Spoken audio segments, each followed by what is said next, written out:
अस्सलाम वालेकुम नाज़रीन, मां आहियां सैयद मुनव्वर आलम। तव्हां ॾिसी रहिया आहियो point of order. Point of order में अॼु असां मुल्क में जारी सियासी आइनी बहरान जे हवाले सां प्रोग्राम कंदासीं, ॻाल्हि ॿोल कंदासीं, आइनी पहलू हुन जो ॾिसंदासीं, सियासी पहलू ॾिसंदासीं ऐं हिन बहरान जेको आवाम खे मुसीबत में मुब्तला कयो आहे, जेको सियासी हिजान आहे, जेको गुस्सो आहे, हाणे सियासत ऐं आइन जो टकराव थी वियो आहे, कानून आम्हूं साम्हूं थी विया आहिनि, जुडिशरी जे अंदरि जेका टूट फूट आहे उहा केतिरी मोहलिक आहे हिन मुल्क जे लाइ, हिन मईशत जे लाइ, आवाम जे लाइ। हिन सॼी जंग में आवाम जी छा हालत आहे, आवाम जी सूरत हाल को पुछण वारो कोन्हे। जेतिरी तेज़ी सां कानून साज़ी कई थी वञे उन में आवाम किथे न आहे, ज़ाती मफ़ाद असां ज़रूरु ॾिसूं था। सूरत हाल बि इहा ई आहे। पुछूंसि था हुकुमराननि खां त हू चवनि था त मुल्क की सालमियत जे लाइ जेको कानून साज़ी 2 ॾींहंनि में 3 ॾींहंनि में कई वई आहे, इहा ई मुल्क बचाईंदी। बाक़ी का शइ हिन वक़्तु मुल्क बचाइण जी पोज़ीशन में न आहे। ऐं कानून छा आहे त चीफ जस्टिस ऑफ पाकिस्तान जा जेको हक़ आहे, हाणे जेको प्रैक्टिस थींदो आहे सो मोटो नोटिस उन जे हवाले सां बेंच ठाहिण जो, यानी माना सुप्रीम कोर्ट जी जेका प्रोसीजर आहे उन में तरमीम, उन में तब्दीलियूं कयूं वयूं आहिनि। छो कयूं वयूं आहिनि? हिन पॉलिटिकल मूव, ही पॉलिटिकल मूव आहे या इहो आवाम जे लाइ को मूव आहे? इहो आइनी हक़ आहे क़ौमी असैम्बली जो, उहो ठीकु आहे, पर छा नियत उहा ई आहे त को कानून ठाहिणो आहे या कंहिंखे फेवर ॾियणो आहे ऐं कंहिंखे किराइणो आहे? छा हिन जे पोयों इहो नियत आहे त इहो जेको कुझु थी रहियो आहे उन जे पोयों सियासी इंटेंशन्स न आहिनि, आवाम जा मसइला इन सां हल थींदा ऐं कानून जी बालादस्ती थींदी, अदालत मज़बूत थींदी, पार्लियामेंट मज़बूत थींदी, जमहूरियत मज़बूत थींदी, या हिन कानून खां पोइ सियासतदान मजबूर थींदा या उन्हनि सियासतदाननि मूं कुझु माण्हू जंहिंखे रिलीफ मिलणो आहे हू मज़बूत थींदा ऐं उन्हनि जा रस्ता खुलंदा।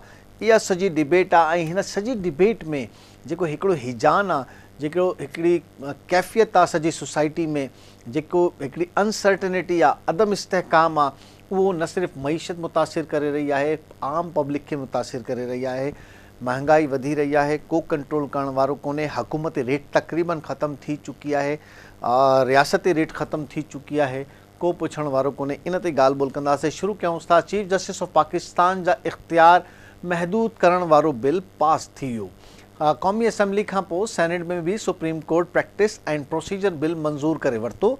चेयरमैन सादिक संजरानी जी सदारत हेठि सेनेट जो अॼु इजलास थियो, जंहिंमें कानून वारी वफ़ाक़ी वज़ीर आज़म Nazir Tarar supreme court practice and procedure bill पेश करण लाइ ठहराउ जमा करायो।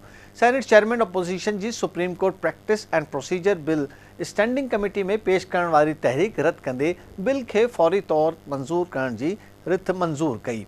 सेनेट में मुख़ालिफ़ धुर जे मेंबरनि एहतजाज कयो। पीटीआई सेनेटरनि चेयरमैन सेनेट जे डाइस ते आॾो एहतजाज करे अदलिया ते हमले ख़िलाफ़ सख़्त नारेबाज़ी कई। इन दौरान सेनेट जी सिक्योरिटी हुकूमती ऐं मुख़ालिफ़ धुर जे विच में घेरो करे छॾियो, जंहिंखां पोइ अदालती सुधारनि वारो बिल मंज़ूरी लाइ पेश कयो वियो। बिल जे हक़ में 60 ऐं मुखालफ़त में सिर्फ़ु 19 वोट आया, जंहिं बाद चेयरमैन सेनेट बिल बि मंज़ूरी ॾेई छॾी। इहा मंज़ूरी अक्सरियत राय सां ॾिनी वई आहे। बिल पास थियण खां पोइ सॼे मुल्क जा वकील सरापा एहतजाज आहिनि ऐं वकीलनि में बि ग्रुप थी विया आहिनि। कुझु ग्रुप हक़ में आहिनि, कुझु मुखालफ़त में आहिनि। पंजाब ऐं KPK में 90 ॾींहं जे अंदरि इलेक्शन कराइण जो मुतालबो हाणे ज़ोर पकड़ी रहियो आहे। कानून वारे वज़ीर नज़ीर तारड़ पान मुरादो नोटिस वसण लाइ चीफ जस्टिस ऑफ पाकिस्तान जा इख्तियार महदूद करण जो बिल ऐवान में पेश कयो हुयो। बिल जी मंज़ूरी अंगारे जी शाम वज़ीर आज़म शहबाज शरीफ़ जी सदारत हेठि थियल इजलास में ॾिनी वई। तरमीमी बिल पाण मुरादो नोटिस ख़िलाफ़ अपील जो हक़ हूंदो ऐं अपील 3 ॾींहं अंदरि दाख़िल करे सघिजे थी। अपील जी ॿुधणी में 2 हफ़्तनि अंदरि थींदी। अपील जी ॿुधणी लार्जर बेंच कंदी। दरख़्वास्त ते नज़रसानी लाइ दरख़्वास्त कई वेंदी। इहो सॼो कुझु आर्टिकल 188 तहत अपील ते पार्टी खे पंहिंजी पसंदि जो वकील मुक़ररु करण जो हक़ बि हूंदो। आर्टिकल 184(3) इन जे हवाले सां बि ॻाल्हि ॿोल कंदासीं। ऐं हैरान कुन ॻाल्हि इहा आहे त अॼु सुप्रीम कोर्ट में जेको KP ऐं पंजाब में इलेक्शन जे हवाले सां बेंच हुई, उन में उहा बेंच टुटी वई आहे ऐं बेंच में जेको हिकिड़ो जज हुयो जस्टिस अमीन, उहो बेंच उन छॾे वियो। ऐं ख़ासि तौर ते हिन क़ानून खे, जेको क़ानून अञा क़ानून न थियो आहे, ऐं जस्टिस फाइज़ ईसा कल्ह हिकिड़ो फ़ैसिलो ॾिनो आहे हाफ़िज़ क़ुरान जे हवाले सां, उन में ज़िक्र कयो आहे त रूल्स न आहिनि बेंच ठाहिण जा ऐं सुप्रीम कोर्ट जे सो मोटो जा, पहिरें हू ठही वञनि पोइ फ़ैसिलो थींदो। इंतिहाई हैरानकुन डिबेट शुरू थी वई आहे। इब्राहिम कुंबर असांखे जॉइन कयो आहे इस्लामाबाद खां, KTN जे नुमाइंदे ख़ुसूसी। इब्राहिम, कीअं था ॾिसो अॼु जेका समात थी आहे ऐं जेको बेंच टुटियो आहे, त छा पोजीशन बची आहे हाणे सुप्रीम कोर्ट में? ऐं पहिरें त इहो ॿुधाए त छा कहिड़ो ऑब्जेक्शन हुयो जस्टिस अमीन खे ऐं हू छो धार थियो? Ji Munawar, thank you very much. Justice Amin Dil Khan जेको थियो आहे उहो कल्ह को जेको फ़ैसिलो आहे जस्टिस फाइज़ ईसा जेको लिखियो आहे, जंहिंमें सुप्रीम कोर्ट जे चीफ जस्टिस तरफ़ां पामरादो नोटिस ऐं अवामी मफ़ादनि तहत 184(3) तहत हलंदड़ केसनि ते जेको सो उन्हनि जी ॿुधणी मुलतवी कई आहे। उन ई बेंच उन फ़ैसिले सां मुतफ़िक़ हो ऐं उन ई फ़ैसिले मुताबिक़ जेको सो हीउ जेको केस आहे, हीउ केस बि जेको सो नथो ॿुधी सघिजे। बुनियादी तौर ते सिधी सही विर्छ आहे अदलिया में ऐं सुप्रीम कोर्ट जे उन ई फ़ैसिलो जेको जस्टिस काज़ी फाइज़ ऐं जस्टिस अमीनुद्दीन ॾिनो आहे, उन फ़ैसिले जी एतिरी अहमियत आहे जेतिरी अहमियत बाक़ी फ़ैसिलनि जी आहे। उन जे करे जस्टिस अमीनुद्दीन खान ख़ुदि उन बेंच जो हिसो आहे ऐं उहो फ़ैसिलो ॾिनो आहे। उन एतिराज़ इहो कयो त मुंहिंजो ख़्यालु इहो आहे त जीअं सुप्रीम कोर्ट जो हिकिड़ो फ़ैसिलो अची वियो आहे, उन जे करे हाणे 184 तहत जेका हीअ कार्रवाई हले थी या जेका हीअ दरख़्वास्त आहे, इहा ॿुधी नथी सघिजे। जंहिंखे ॿियनि जजनि क़बूलियो कोन क़बूलियो, उन बैदि हू बेंच मां उथी हले पियो। अहिड़ी बेंच जेका आहे टुटी वई आहे, मतिलबु हिकिड़ो पस मंज़र हो उन जो। हाणे फ़ैसिलो वरी चीफ जस्टिस खे करिणो आहे, पर जेका अदालती जेके प्रेसिडेंट आहिनि, जेके मिसाल आहिनि या जेको लॉ चवे थो, उहो इहो ई चवे थो जॾहिं का बेंच टुटी वञे या जॾहिं को फ़ैसिलो अची वञे त उहो फ़ैसिलो कलदम करार ॾियण ताईं, उन फ़ैसिले खे मुअतल करण ताईं इब्राहिम छा प्रैक्टिस रही आहे? तव्हां वॾे अरसे खां इहो ॾिसो था, छा प्रैक्टिस रही आहे उहे सो मोटो जी? ऐं हाणे हिन में जेको स्पेसिफिक आहे, हाणे त सो मोटो त घणे टाइप जा आहिनि, त पहिरें त इहो ॿुधायो त छा प्रैक्टिस रही आहे? ऐं हुकूमत जेको बिल क़ानून जेको पास कयो आहे, उहो हाणे सदर पाकिस्तान ॾे वेंदो, पोइ मंज़ूरी थींदी ऐं उन खां पोइ रूल्स ठहंदा? जी एग्जैक्टली, जेको लॉ आहे उहो लॉ 2 मरहलनि मां गुज़री वियो, बल्कि 3 मरहलनि मां गुज़री वियो। वफ़ाक़ी काबीना खां पोइ क़ौमी असैम्बली आहे, सेनेट उनजी मंज़ूरी ॾेई छॾी आहे, सदर पाकिस्तान खे इहो मोकिलियो वेंदो। सदर उन ते एतिराज़ हाणे वापसि करे सघे थो, जेकॾहिं वापसि कयो त उहो जॉइंट सेशन मां जेको सो उनजी मंज़ूरी थी सघे थी। इन हद ताईं उनजी पोज़ीशन इहा आहे। जेसि ताईं पामरादो नोटिस जी जेका असां रवायत रही आहे, उहा रवायत का सुठी न आहे रही। बेसिकली जॾहिं पाण ॻाल्हि जमहूरियत जी कयूं था, जमहूरियत रुॻो सियासतदाननि जो जेको सो मथे जो सूर न आहे। कॉन्स्टिट्यूशन में जॾहिं जमहूरियत जी ॻाल्हि अचे थी त पोइ जमहूरियत माना हर इदारो, हर फर्द, हर इदारे जो सरबराह आहे, उनखे उनजे रूह मुताबिक़ करिणो आहे। ऐं प्रैक्टिस जेका असां सो मोटे जी, उहा इंतिहाई जेका असां उहा का आइडियल न आहे रही। मामूली शयुनि ते चीफ जस्टिस जे जेके असां मन में ईंदो रहियो आहे, इफ्तिख़ार चौधरी खां वठी हेसि ताईं साकिब निसार ताईं, असां जेके अजीब जेको सो ॻाल्हियुनि ते सो मोटो वरिता आहिनि। जॾहिं त इन लार्ज जंहिंमें पब्लिक इंट्रस्ट हुजे, अवाम जो मफ़ाद हुजे, यानी मुंहिंजो मफ़ाद जमहूरियत में आहे, मुंहिंजो मफ़ाद आइन ते अमल दरामद में आहे, मुंहिंजो मफ़ाद माना इदारनि खे पंहिंजे दायरे इख्तियार में रही करे उन में आहे, मुंहिंजो मफ़ाद इलेक्शन में रिगिंग जे न हुजण में आहे, मुंहिंजो मफ़ाद शफ़ाफ इलेक्शन में आहे। उन ते कॾहिं बि सो मोटो न आहे वरितो वियो।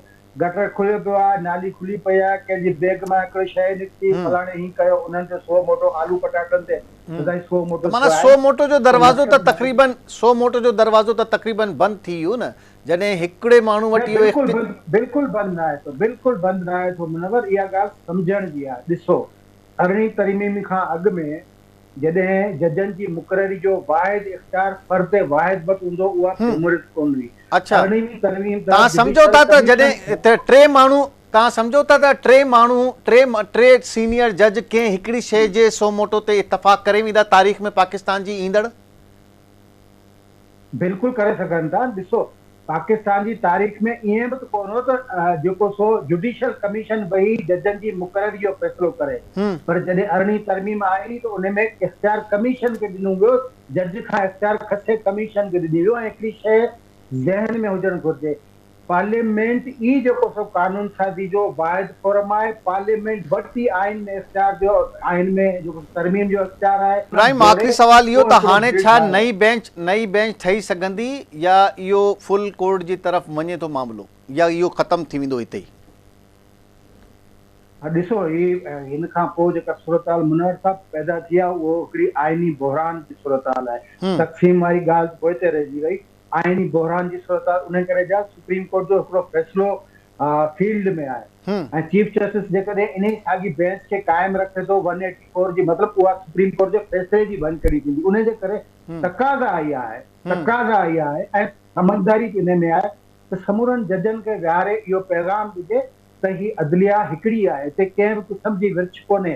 वॾनि केसनि में इहो थींदो रहियो आहे न, फौजी कोर्टुनि वारे केस में फुल कोर्ट वेठी हुई, उनखां अलावा ॿिया कई केस आहिनि जिन में सॼी कोर्ट वेठी हुई, पोइ जेको अक्सरियती राय सां फ़ैसिलो अचे समझदारी इन में आहे। पहिरें बि इख़्तिलाफ़ हूंदो पर ही जस्टिस काज़ी फ़ाइज़ ईसा ऐं अता बंदियाल जे दरमियान जेका रिफ्ट आहे ही त पहिरीं एक्सपोज़ थी वई आहे ऐं तारीख़ में पहिरें बि थियो आहे, पर एॾी शिदत सां न थियो आहे जेको हाणे बाक़ाइदा रिफ्ट नज़र अची वई आहे। न, इन खां वधीक शिदत सां थियो आहे। जस्टिस सजाद अली शाह खे पेशावर में वेंदड़ सुप्रीम कोर्ट जी बेंच जेको सो कमु करण खां रोके छॾियो। इन खां वधीक थियो आहे। सुप्रीम कोर्ट जी तारीख़ खां मुनवर एॾी आइडियल न आहे रही। सुप्रीम कोर्ट जेकॾहिं पंहिंजो किरदार जेको सो बतौर हिकिड़ो इंसाफ़ ॾींदड़ जेको सो ऐं अवाम जे जेको हक़ में करिया तेसि ताईं ही सूरताल बिल्कुलु ठीकु आहे, माना ट्रेडिशनली इहो सही आहे, ट्रेडिशनली ईअं ई थियो आहे। ठीकु आहे, thank you very much Ibrahim comber.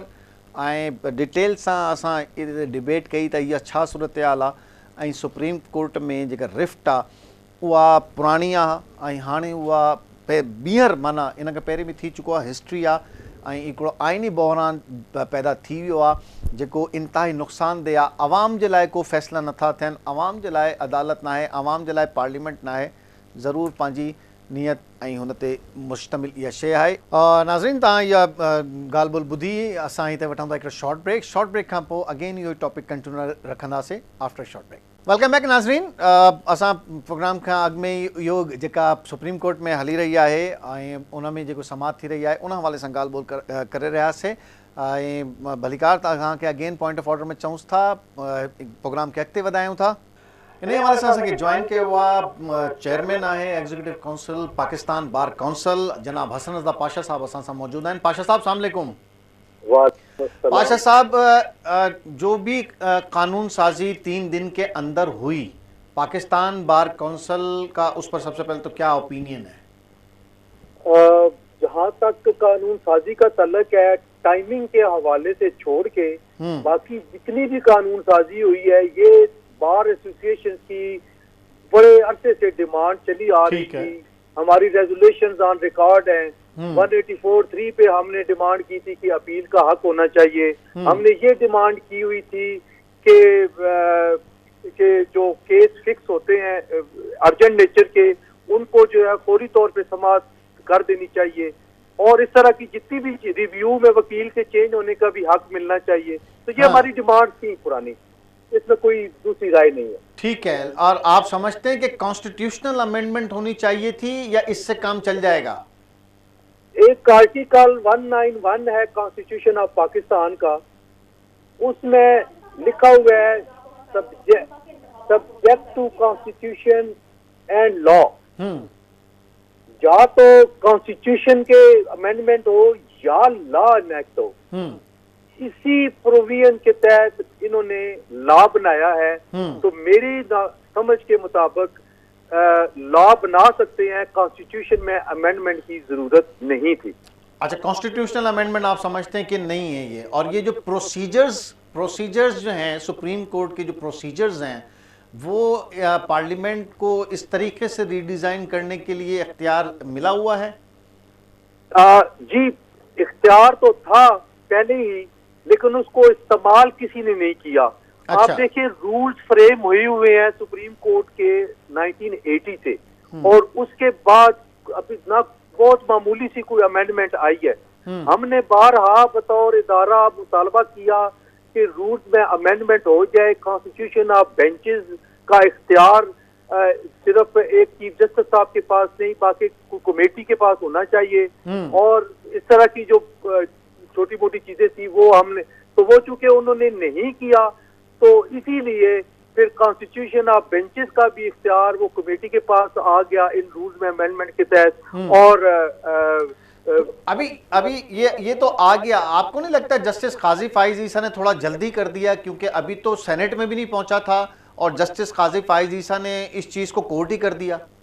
वाह जी वाह। एक चीज आपको बताता चलूं कि ये फैसला कल नहीं हुआ। हाँ, ये नोट कर लें, ये फैसला 15 मार्च को हुआ है। ठीक है। और 15 मार्च को ये केस उसकी समाप्त नहीं हो रही थी। दो मेंबर जो थे, ऑनरेबल जस्टिस फायद ईसा साहब और जस्टिस अमीनुद्दीन खान साहब, ये अपना वर्डिक्ट दे चुके थे। और तीसरे मुअज़्ज़ज़ जज साहब शाहिद वहीद साहब, उनका अभी तक वो फैसला नहीं आया था। लेकिन डिटेल डिसीजन तो कल अनाउंस किया गया ना, कल जारी हुआ।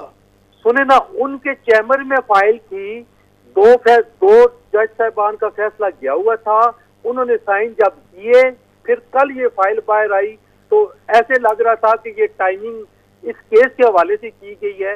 इस टाइमिंग इस केस के हवाले से नहीं थी। 15 मार्च का ये फैसला आ चुका है और अखबारात में रिपोर्ट हुई है ये बात, काजी फायद साहब की जो ऑब्जर्वेशन उस केस की समाप्त के दौरान जब आई। तो ऐसा नहीं लग रहा कि काजी फाइज ईसा साहब ने पहले ही मदद कर दी हुकूमत की कि इस वाली लाइन से आप आ सकते हैं सुप्रीम कोर्ट में अंदर? नहीं, ये मैं नहीं कह सकता कि हुकूमत की मदद की है या उन्होंने एज ए ऑब्जर्वेशन पहले ही ले लिया इस चीज को।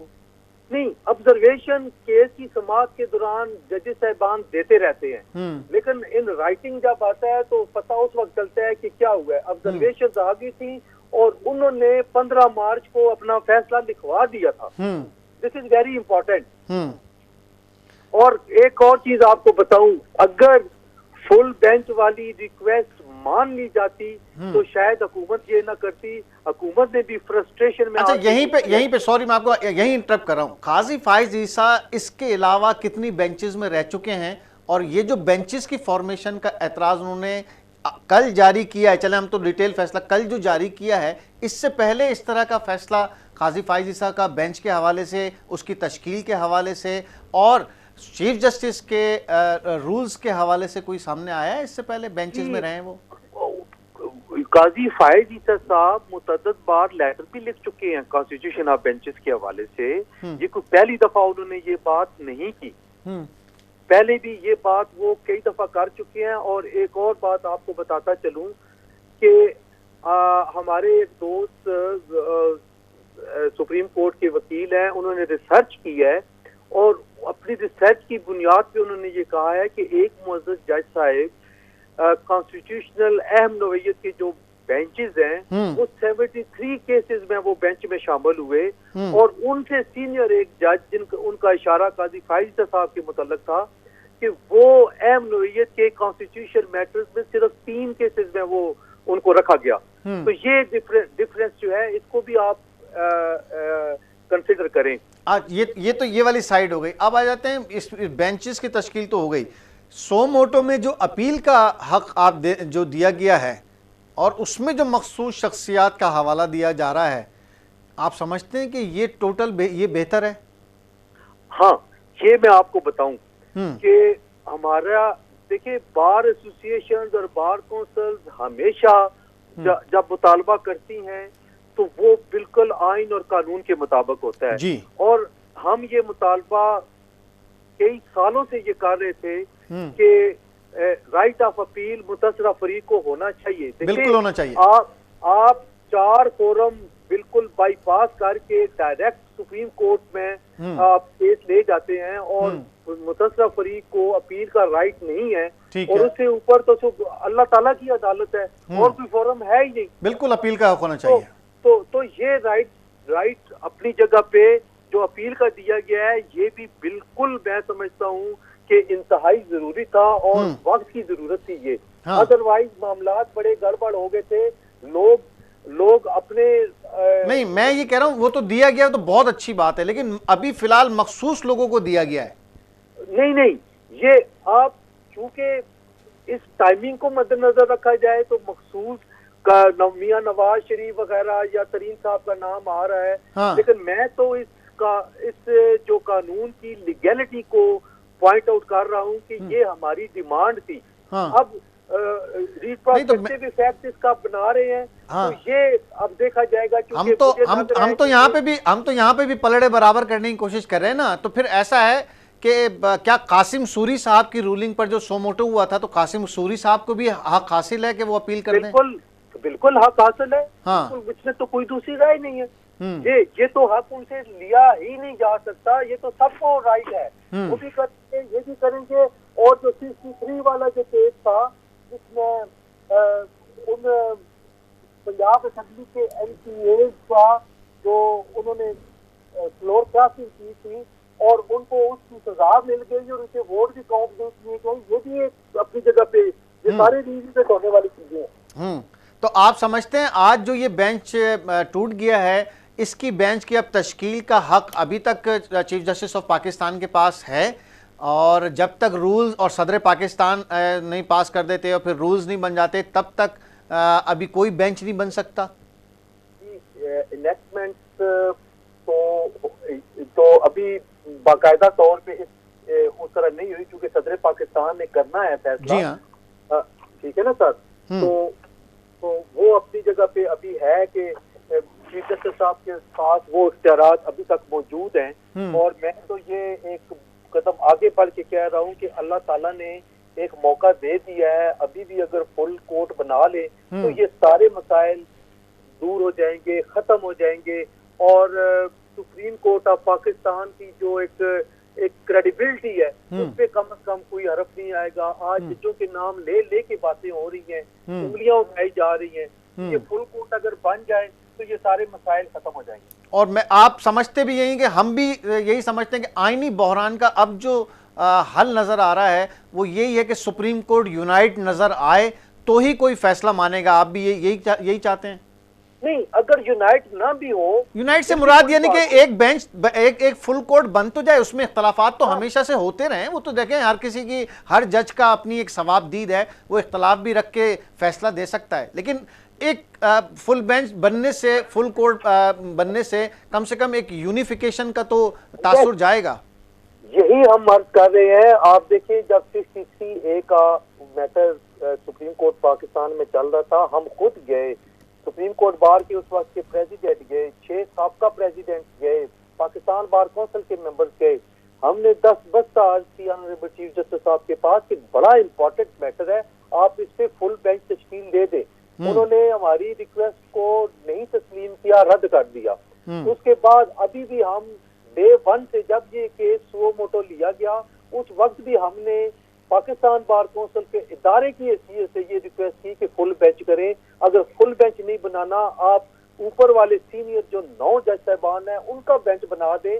कम अज कम जो इस इदारे की अब बेतौकीरी हो रही है वो ना होती अगर हमारी बात मान ली जाती।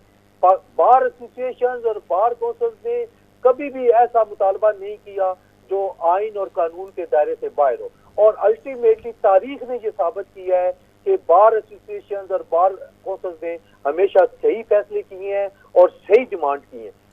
बहुत शुक्रिया, thank you very much Hasan Raza Pasha sahab. असां सां मौजूद हुयो, पाकिस्तान बार काउंसिल जो एग्जीक्यूटिव चेयरमैन हुयो ऐं बड़ी डिटेल सां उन पंहिंजो मौक़िफ़ रखियो। ॻाल्हि इहा ई आहे त हाणे जेका आइनी बहरान आहे उन जो इहो ई हिकिड़ो तासुरु आहे, छो त हिकिड़ी धुर हिकिड़े जज जो फ़ैसिलो न मञंदी ऐं पोइ इहो क्लैश बरक़रार रहंदो।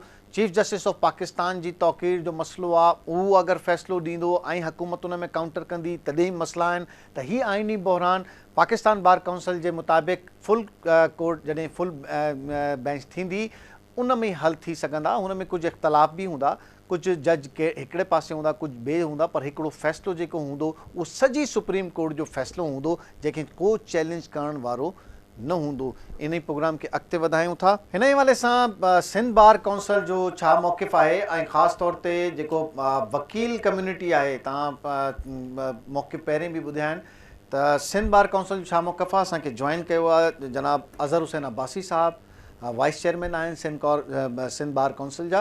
अज़हर अब्बासी साहब, अस्सलाम वालेकुम। वालेकुम सलाम भाजन अदर साहब अल्हम्दुलिल्लाह तव्हां ॿुधायो तबियत ठीकु आहे? अल्लाह का अदर साहब हिकिड़ो आइनी कॉन्स्टिट्यूशनल बहरान आहे, सियासी बहरान आहे, मुआशी बहरान आहे ऐं हर शइ इंटरलिंक आहे मुख़्तलिफ़ शयुनि खां। माना कानून सां सियासत कनेक्टेड थी वई आहे ऐं सियासत सां मईशत कनेक्ट थी वई आहे। जमहूरियत आहे त हर पिलर हिक ॿिए सां अटैच आहे। कीअं था ॾिसो ही जेका कानून साज़ी सुप्रीम कोर्ट जे प्रोसीजर्स जे हवाले सां थी आहे उनखे सिंध बार काउंसिल कीअं थी ॾिसे? तव्हांखे ॿुधायां त इन खां अॻु में कल्ह जीअं ॿुधूं पिया असां अमेंडमेंट्स वग़ैरह कनि पिया या पाकिस्तान बार काउंसिल जी ऐं असां वकीलनि जो तक़रीबन 10-15 साल खां वठी इहा शइ डिमांड हुई त जेका इहे इन प्रोसीजर में इन में असांखे चेंज अचणु खपे। ठीकु आहे। त हिकिड़ो ही जीअं तव्हां रिसेंटली तव्हां मंसूर शाह साहिबु जस्टिस सुप्रीम कोर्ट ऐं मंदोकल साहिब जॾहिं तव्हांजी जजमेंट थी तव्हां हुन में भई त ही हिकिड़ो वन मैन शो आहे सुप्रीम कोर्ट में न। तव्हां हिकिड़ो माण्हू खे फुल पावर ॾेई वेठा जॾहिं त पाण हुननि हिकिड़ी मुस्तफ़ा नवाज़ खोखर जी जजमेंट ॾिनी त भई कंहिं बि माण्हू खे असां फुल जेको पावर कोन था ॾेई सघूं त उहो हिकिड़ो माण्हू एतिरो थी वञे एतिरो पावरफुल थी वञे कंहिंखे कोन सम्झे। अहिड़े नमूने हे बि हिकिड़ो इंस्टीट्यूशन आहे। असांजो सुप्रीम कोर्ट बि इंस्टीट्यूशन आहे, कोई हिकिड़ो फर्द वाहिद इदारो न आहे। ठीकु आहे। इंस्टीट्यूशन खे हलाइण लाइ लाज़मी आहे त तव्हांखे सभिनी खे गॾु खणी हलिणो पवंदो। ठीकु आहे। तव्हांखे इंस्टीट्यूशन जी भलाई जे लाइ बहितरी इलाही शयूं असांखे करणी पवंदियूं। ठीकु आहे। हुनमें जीअं तव्हांखे ख़बर आहे त भई सुओ मोटो इहो हिकिड़ी पिक एंड चूज़ वारो असांजो मामलो हले पियो सालनि खां वठी। कोई ई कोन्हे त असांजो ट्रैक्स ऐं प्रोसीजर जो बिल असां हाणे कल्ह जेको हिन में गवर्नमेंट पेश कयो पर इहा पाकिस्तान बार काउंसिल जी ऐं वकीलनि जी असांजी देरीना ख़्वाहिश इहा शइ थियणु खपे। वन मैन शो ख़तमु थियणु खपे ऐं हिन में मुंहिंजे ख्याल में अहिड़ी का बि ॿी शइ कोन्हे जो असां चऊं था भई को असां पावर्स खे सुप्रीम कोर्ट चीफ जस्टिस जो पावर कर्टेल कया विया आहिनि। अहिड़ी ॻाल्हि कोन्हे, उनखे बैलेंस कयो वियो आहे। सही आहे। तव्हां ॾिसंदव त ॾिसो हिन वक़्तु जेके असां उहे चऊं की पब्लिकली डिस्कस असां कोन करणु खपंदियूं आहिनि। सुप्रीम कोर्ट में केतिरी रिफ्ट थी वई आहे। वेही पब्लिकली ओपन कोर्ट में डिस्कस वेही कनि सीनियर सुप्रीम कोर्ट जज साहिबान हुजनि उहे अहिड़ी शयूं डिस्कस कनि जेके मुंहिंजे ख्याल में असांजे वकीलनि खे सुठियूं कोन थियूं लॻनि। पर ही तव्हां सम्झो था त हिन टाइमिंग ॾिसो बिल्कुलु तव्हांजी ॻाल्हि ठीकु आहे त बैलेंस कयो वियो आहे ऐं पर जंहिं टाइमिंग ऐं नियत ऐं वक़्तु जो तयन जेको आहे तव्हां सम्झो था इहा मज़बूत कंदो इदारे खे? ॾिसो हिकिड़ी मां 48% या 47% तव्हां चओ 47% असेंबली क़ौमी असेंबली प्रेज़ेंट ई न आहे, एब्सेंस में थियो आहे इहो 48%। माना 52 जी मेजॉरिटी आहे त 48% माण्हू एब्सेंट आहिनि न, प्रोसेस में ई न आहिनि। ॾिसो हाणे ॾिसो न इहो उहो हिकिड़ो तव्हांजो इशू ई अलॻि आहे जेको हुन डिस्कस टाइम एतिरो छा तव्हांखे कोन हुजे त हुन शइ खे डिस्कस कयूं। पर इहो हिन वक़्तु बि जेके बि तव्हांजी असेंबली में आहिनि जेकॾहिं छा फुल हाउस बि हुजे हा त मेजॉरिटी त हुनखे पंहिंजी जाइ ते आहे न।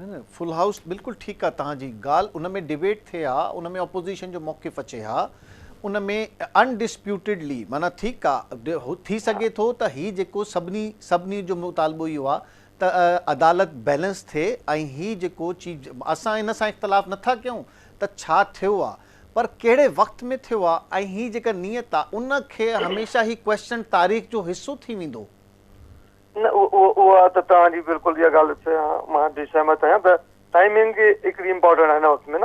छो त हिकिड़ो इशू जेको तव्हांजो हिकिड़ो इम्पोर्टेंट हले पियो जेको तव्हां ॾिसो उनखां इलेक्शन कराइण जो हिकिड़ो इशू हले थो, हिकिड़ो जेको सुओ मोटो जे बिहाफ ते इलेक्शन जेका सुओ मोटो कयो आहे उहो तो आयो, उनखां पोइ इलेक्शन प्रोसेस जी स्टार्ट थी या जेको कुझु थियो ऐं हाणे हींअर बि इलेक्शन जो जेको हिन में सुओ मोटो ते ई सॼो इहो सिस्टम थियो न।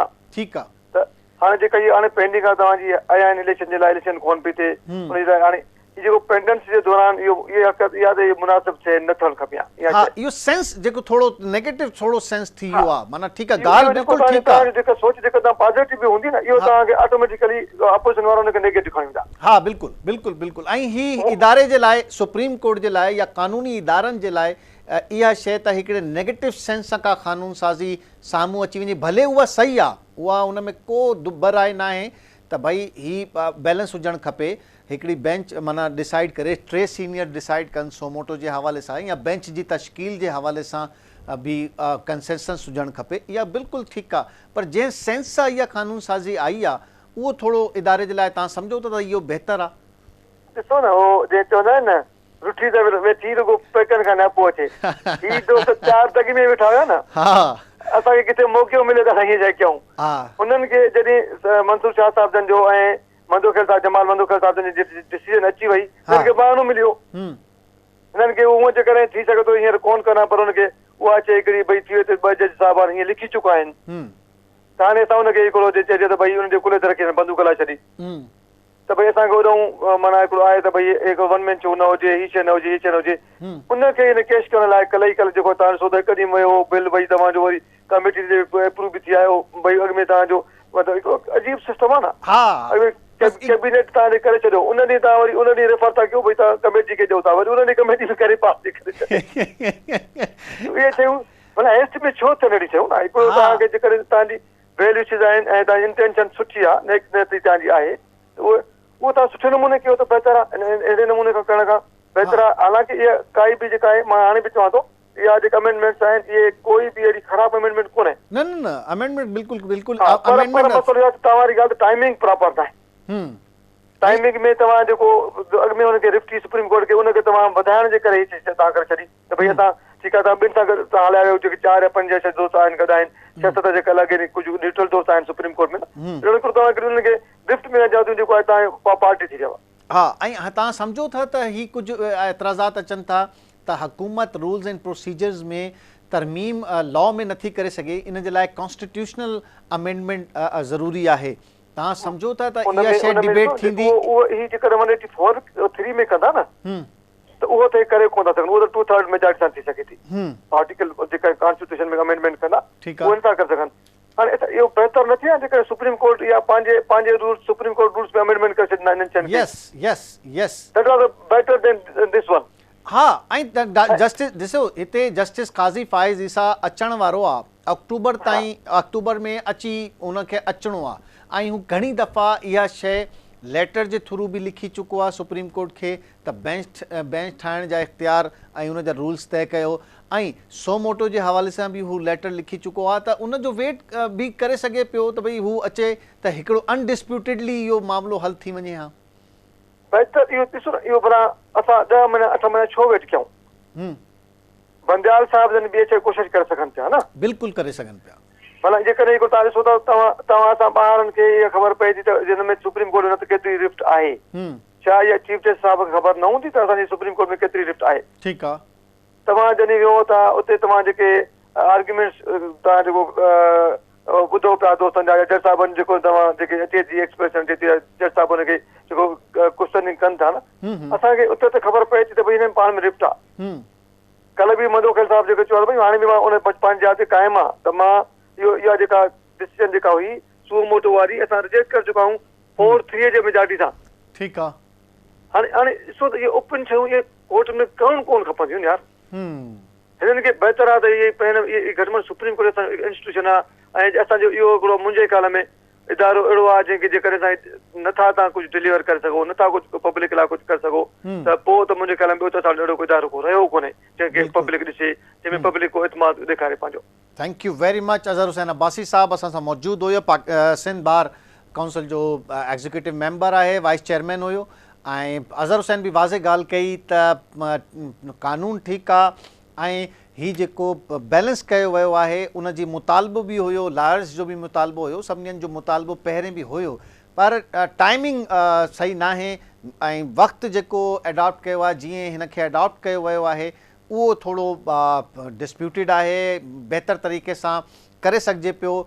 चीफ जस्टिस अता बंदयाल साहब पाण प्रोसीजर में तब्दीली करे सघे पियो, पर पार्लियामेंट खे इंटरफेयर करणो पियो। नाज़रीन तव्हां ॻाल्हि ॿोल ॿुधी ऐं हिते वठूं था हिकिड़ो शॉर्ट ब्रेक, ऐं शॉर्ट ब्रेक खां पोइ इहो ई टॉपिक कंटिन्यू रखंदासीं after short break. Welcome back नाज़रीन, तव्हांखे भले खलिकार चऊं था पॉइंट ऑफ ऑर्डर में ॿीहर ऐं डिबेट इहा हले थी त सुप्रीम कोर्ट जे हवाले सां जेको प्रोसीजर में तरमीम आयूं उहो आइनी आहिनि, कॉन्स्टिट्यूशनल आहिनि या अनकॉन्स्टिट्यूशनल, इन ॻाल्हि खे अॻिते वधायूं था। असां हिन ते मज़ीद ॻाल्हाईंदासीं ऐं असांजो सीनियर तज़िया निगार आहे, सीनियर कानूनदान आहे, माहिर वकील आहे, सियासी जेका कॉन्स्टिट्यूशनल अहिड़ी शयूं हूंदियूं आहिनि असां अक्सर मदद वठंदा आहियूं।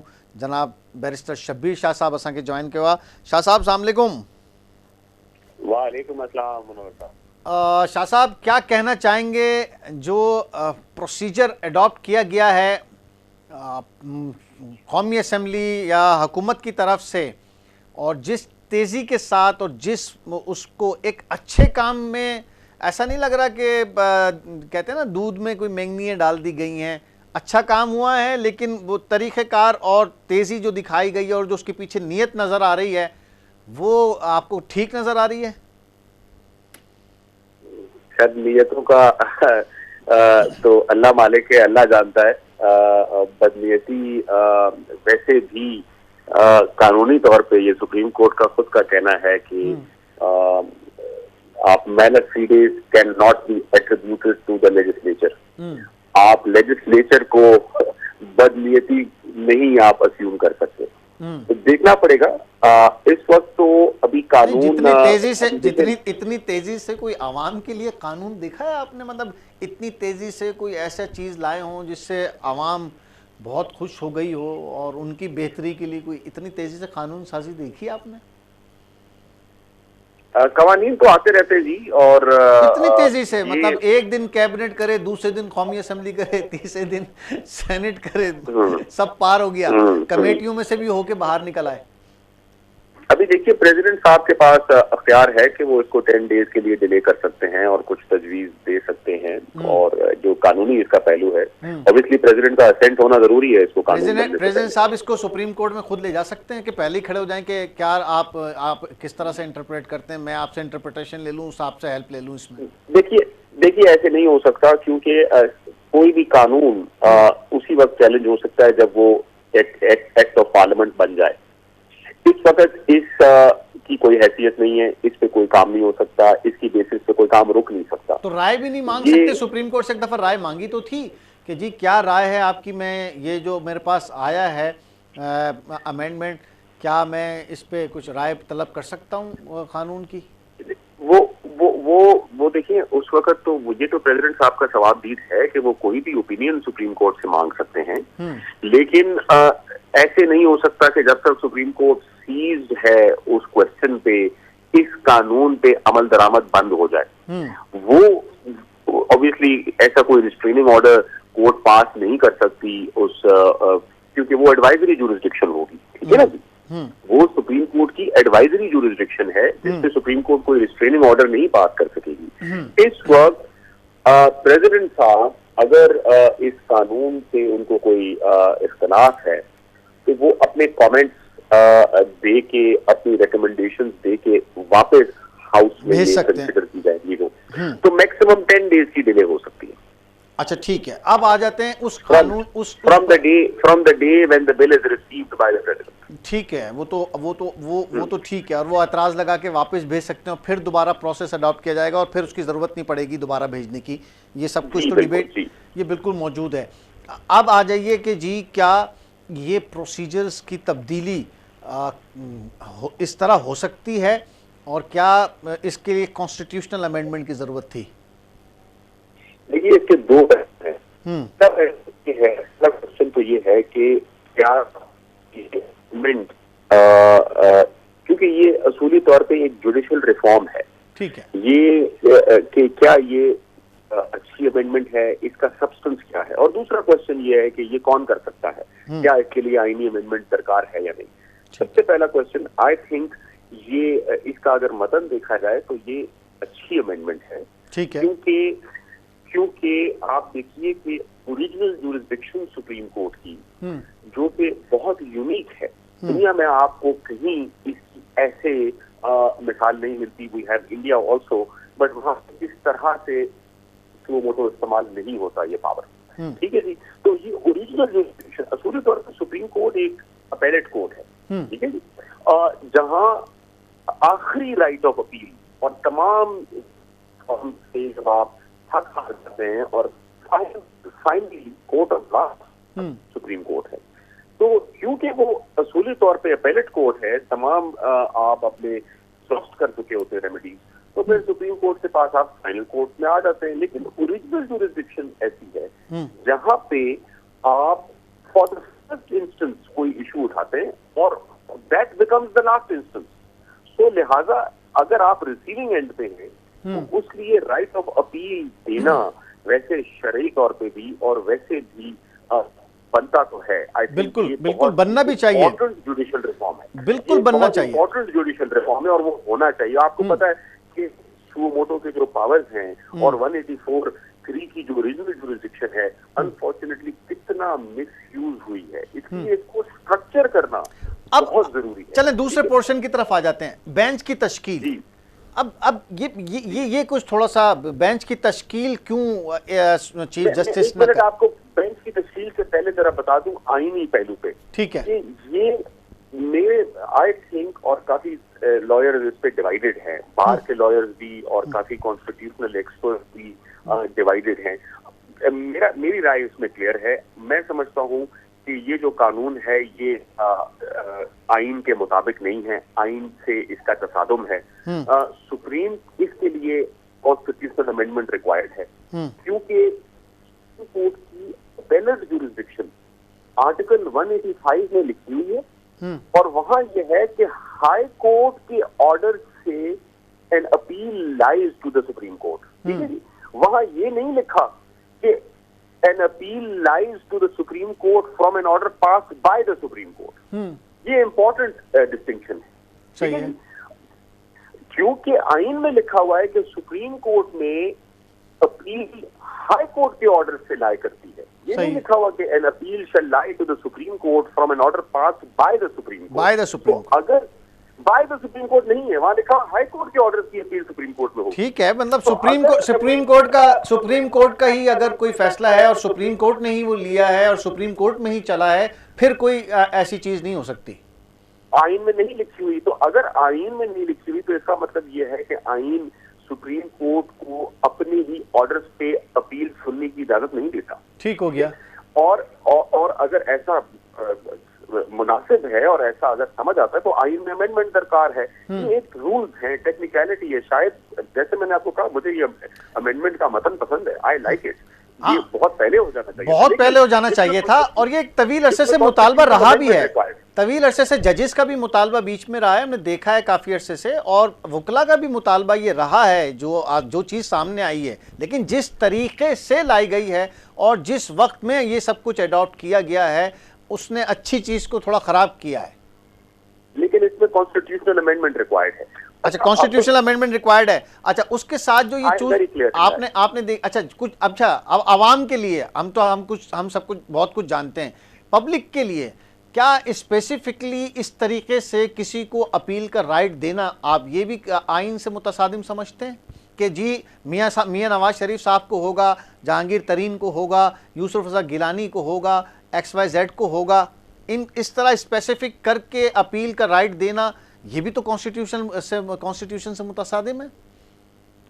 देखिए, ये आपने ये जो बात है थोड़ा सा हमें इसको आहिस्ता आहिस्ता इस पे लाइट डालनी पड़ेगी। ये जो आप बात कर रहे हैं, इस अमेंडमेंट में दो चीजें हैं। एक ये कि पहली दफा सुप्रीम कोर्ट के ओरिजिनल जुरिसडिक्शन के खिलाफ अपील का राइट दिया गया है, नंबर 1। ठीक है।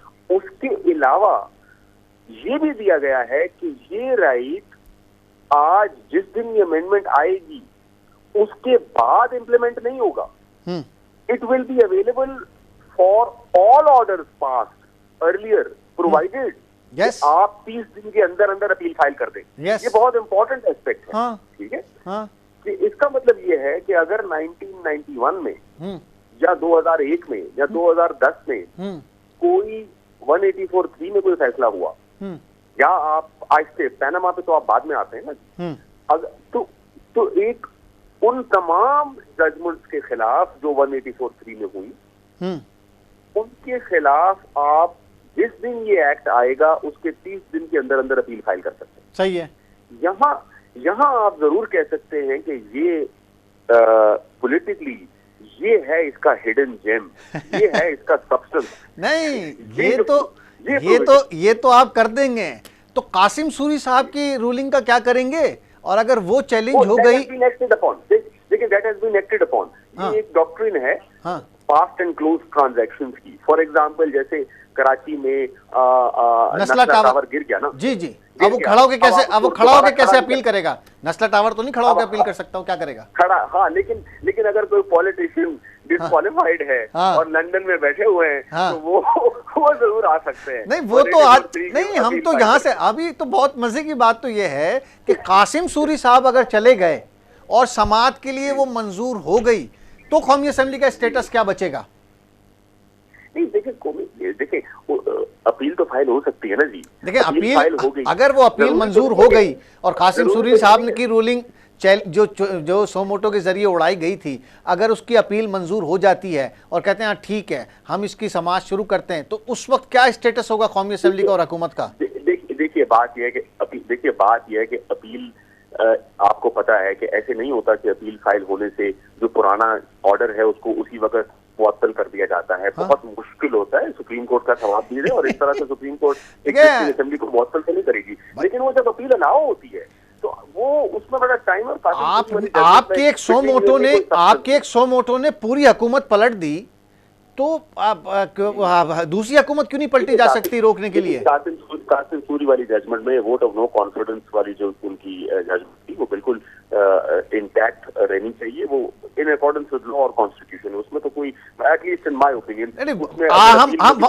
वो एक अलग बात है। हम 184(3) की बात कर रहे हैं जी। 184(3) में वो जजमेंट थी, उसमें जब अगर आप अपील में जाएंगे जी, अपील में ऑब्वियसली सुप्रीम कोर्ट डिसाइड कर सकती है वन वे और दी अदर, लेकिन नहीं तो फिर हुकूमत को बुलाएंगे, ऑपोजिशन को बुलाएंगे, क्योंकि जो उस वक्त ऑपोजिशन थी वो तो हुकूमत है और जिसने मूव की थी नो कॉन्फिडेंस वो वजीर आजम है, तो किसको बुलाएंगे, किस तरह से बुलाएंगे?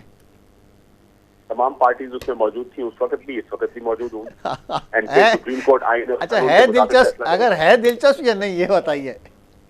जी बिल्कुल। हाँ, तो अब ये जो जस्टिस काजी फाइज ईसा वाला है, इसको किस तरह से देखते हैं? है तो ये फैसला तो है, लेकिन आया ऐसे टाइमिंग पे है कि अभी वो सेनेट में भी नहीं पहुंचा और चीज़ सामने आ गई। आम पब्लिक ये कह रही है कि यार ये क्या आ गया, अभी तो सेनेट से भी पास नहीं हुआ था कि जस्टिस काजी फाइज ईसा कहने लगे कि जी रूल्स ही मौजूद नहीं है बेंच बनाने के, और सिर्फ इस फैसले में सामने आया। इससे पहले भी वो बेंचेस में रहे, इसके अलावा भी वो बेंचेस में मौजूद हैं, इससे पहले भी वो सोमोटोज में रहे हैं, तो ये अब क्या होगा बाकी चीज़ों का? देखिए, इस पे ऑलरेडी सुप्रीम कोर्ट की जजमेंट मौजूद है। वो अलग बात है कि आप उससे अग्री करें या डिसएग्री करें, लेकिन वो वादे जजमेंट है, 5 मेंबर बेंच जजमेंट है जो इस इशू को सेटल कर देती है। तो ये 3 मेंबर बेंच जजमेंट है जिसमें 2:1 है। तो in my opinion 5 member bench judgment prevail करेगी इस इशू पे कि चीफ जस्टिस का सवाबदीद है 184(3) में, किसी एक इंडिपेंडेंट जज का सवाबदीद नहीं है। वो प्रॉपर ले डाउन करती है क्राइटेरिया और डिस्क्रेशन को 184(3 ये थोड़ा सा नाज़रीन के लिए इलैबोरेट कर दें, 5 रुकनी बेंच का क्या फैसला है? देखिए, वो 5 रुकनी बेंच का जो फैसला है वो 184(3) के जितने प्रीवियस डिसेंटिंग ओपिनियंस थे वो उसको सेटल कर देता है।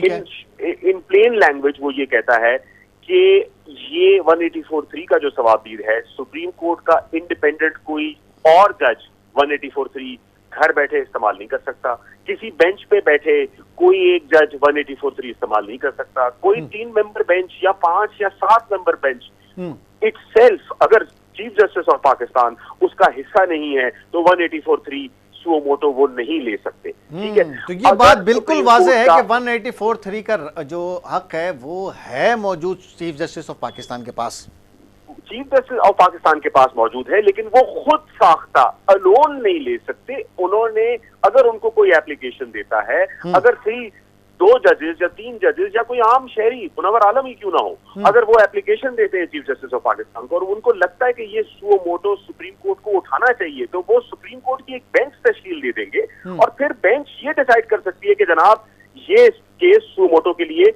मुनासिब नहीं है, वो डिसमिस कर सकते हैं। तो ये बड़ा एक इंपॉर्टेंट डिस्टिंक्शन है कि चीफ जस्टिस रेफर तो कर सकते हैं ये मामला कि बज़ाहिर ये मामला लगता है कि ये 184(3) का मामला है, किसी बेंच कॉन्स्टिट्यूट कर सकते हैं और उस बेंच का खुद भी पार्ट हो सकते हैं, लेकिन ये फैसला उस बेंच का होगा इवेंचुअली कि ये मामला 184(3) में सुनने के लायक है या नहीं। ठीक हो गया, thank you very much Shabbir Shah sahab, असा सा मौजूद हो। ऐं हाणे सिचुएशन इंतिहाई वाज़े आहे त हुकूमत आख़िरी पंहिंजो जेको खेल आहे उहो शुरू कयो आहे हुकूमत बचाइण जे लाइ, ॿिए तरफ़ पाकिस्तान तहरीके इंसाफ़ हुकूमत किराइण जे लाइ पंहिंजे जोबन ते आहे। पर हिन सॼे गेम में आवाम जी सूरत हाल इंतिहाई ख़राबु आहे। आइनी बहरान, मईशत जो बहरान, सियासी बहरान, जिथे किथे इहा डिबेट आहे त कीअं निकिरंदासीं ऐं कीअं मुल्क पंहिंजे ट्रैक ते ईंदो। अॼु जो प्रोग्राम हिते पुॼाणे ते पहुतो, इंतिहाई टेक्निकल डिबेट हुई। कोशिशि असां कईसीं त माण्हुनि जे लाइ इनखे आसान करे त जेको हिन टाइम सुप्रीम कोर्ट ऐं क़ौमी असेंबली सेनेट में हले रहियो आहे उहो असां डिलीवर करे छॾियूंसि तव्हां ताईं। कोशिशि असांजी पूरी आहे। पॉइंट ऑफ ऑर्डर जे हवाले सां पंहिंजी फीडबैक ज़रूरु ॾिजो ऐं असां सां पंहिंजा मसइला शेयर कयो, पंहिंजा मसइला ॿुधायो। असां पॉइंट ऑफ ऑर्डर में उनखे उथारींदासीं। ख़ुदा हाफ़िज़।